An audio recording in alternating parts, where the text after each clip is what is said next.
Let's make a coconut Johnny cake. Okay, I have the grated coconut here, the salt, Crisco, evaporated milk, white sugar, flour, baking powder. Let's get it on.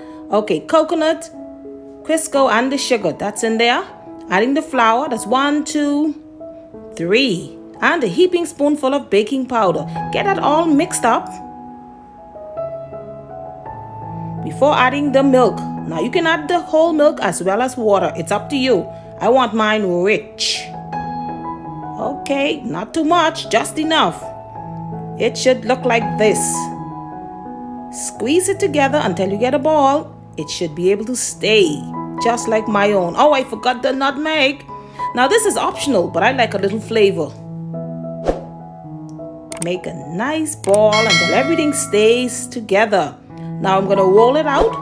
Look at that dough. That's good dough. Oh my word. Roll it out with the aid of the rolling pin before putting it in the pan. Just like that.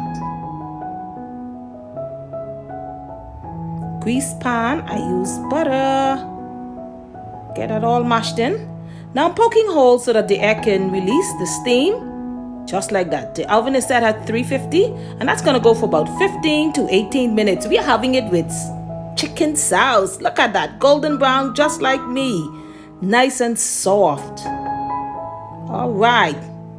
Slice it up and enjoy. That's Bahamian coconut Johnny cake. Try some today. It's easy.